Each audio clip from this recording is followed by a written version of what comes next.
Just thought I'd do a little video and show you around the wagons. So HDA 368103.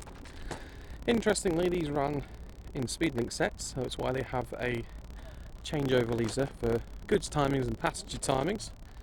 Goods maximum 60 mile an hour and passenger 75, so quicker freight trains could brake quicker, allowing them to run it in the passenger section at 75.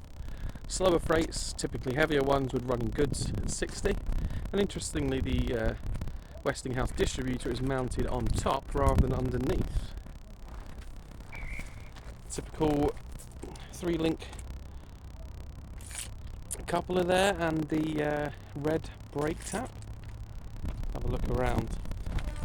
So 368103 is owned by the Chasewater Railway themselves, and currently houses our Dalek mechanisms inside the hopper, nice and carefully, looking after them, keeping them out of the weather. They are sheeted as well.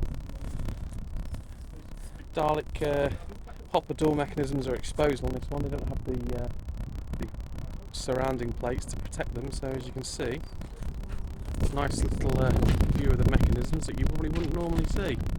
So when it comes through the coal facility, it would Dalek mechanism would grab, spin, and the doors underneath would then drop and bounce onto the door stoppers, and that's the door there.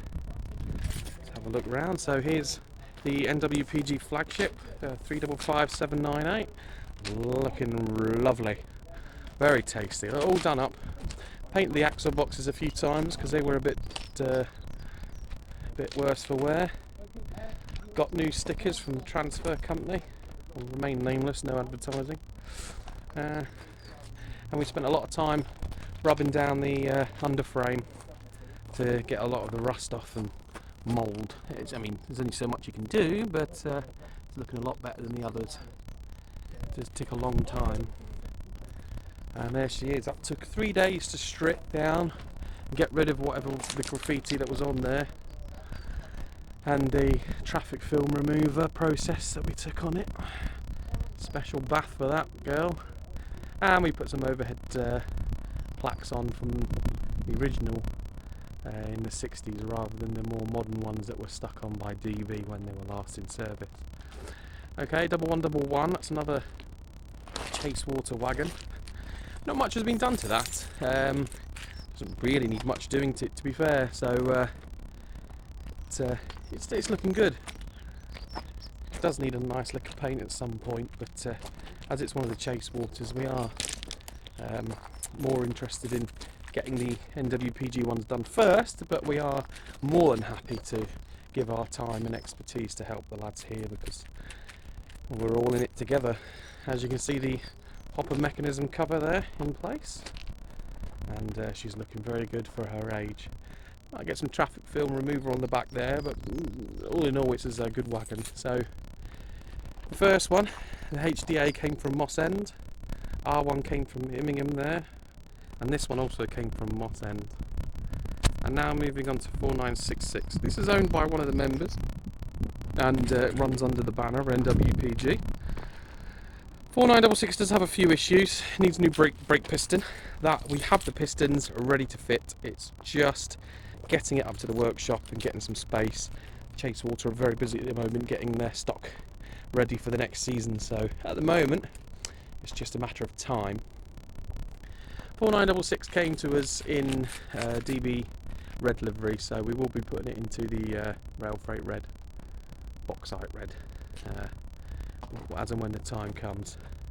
But over and all, she's in good nick. The only thing is that one of the doors is stuck open. That's going to require a lot of work to get that back, and we'll have to push it back up and temporarily just weld the door closed for a while,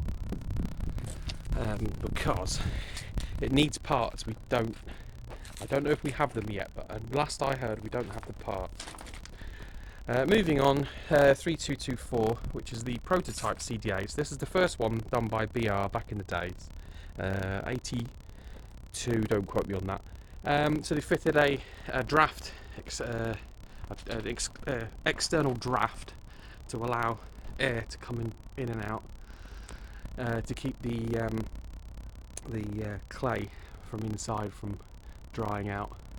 And they also fitted a ladder. Strangely enough, none of the others had ladders fitted. This is the only one that did.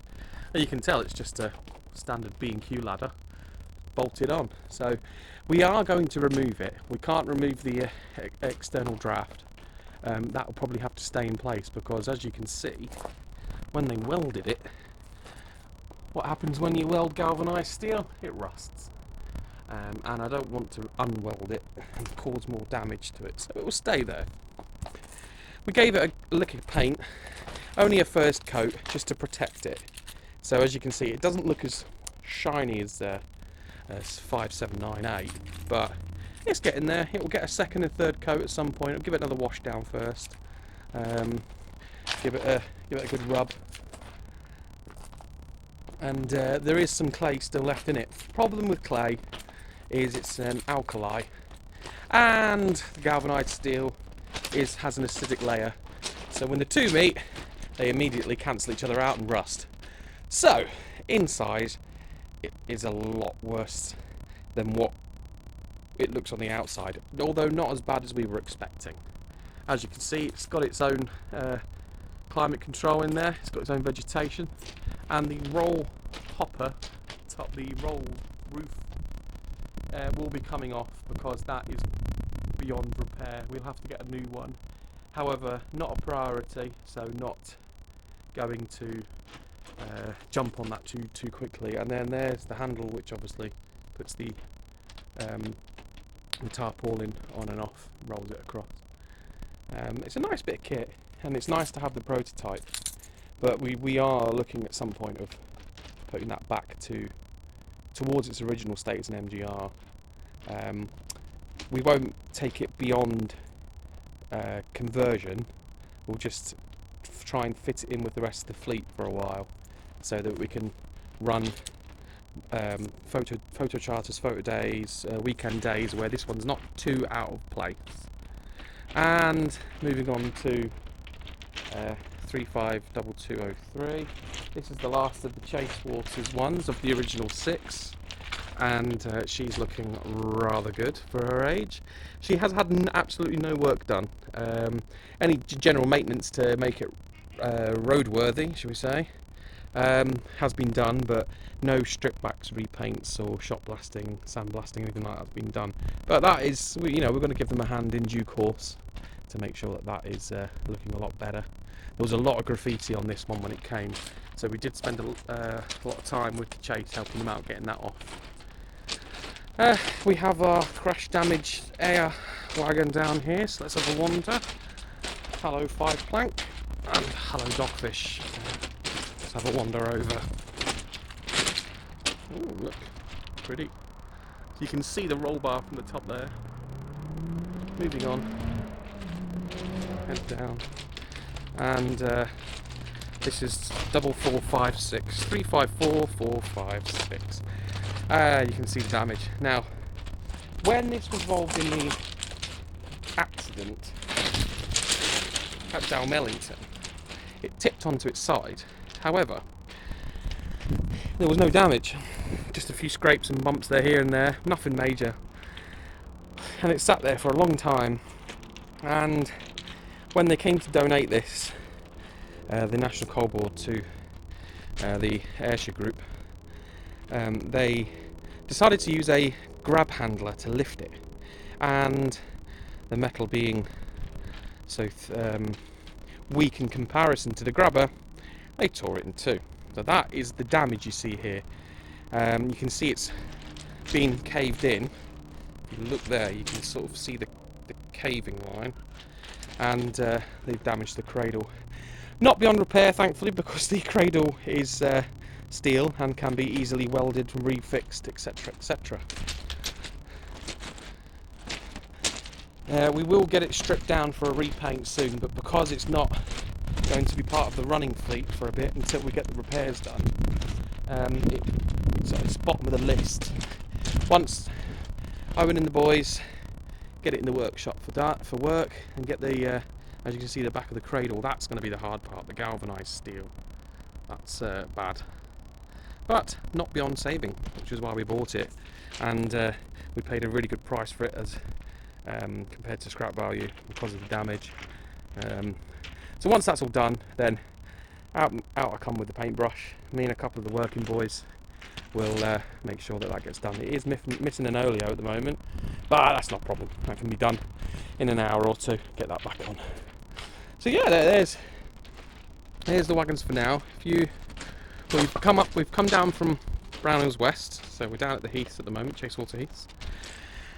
The wagon from Moreton in Marsh is up there. We've had a look at it, 351203, and our latest acquisition, the wagon from Barry, 351500. That is over at the Midland Railway Centre. So big shout out to those boys up there for letting us use a bit of their land to get the wagon repaired and in good running order. They've got workshops and they have space, so it seemed a good idea to bring it there. We didn't want to clog up the yard down here too much because we have things on the list here to do before we get that one done. So we thought if we can split the work over 2 places, then I can head over to the Midland, do work on that, while Owen comes here and works on another one. So we can split our time and split it over 2 places. If I just zoom in here, 351111, which is the third one, you see it's a bit lower than the rest. That's because it's still loaded with coal. That's how they bought it from Mossend, and that's how it came.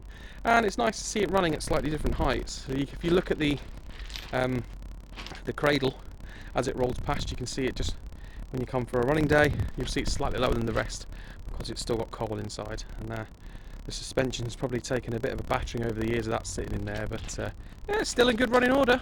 Yeah, it's still roadworthy. So yeah, there's 44456, and I hope that's been a little bit informative for you. Any questions, drop in the comments.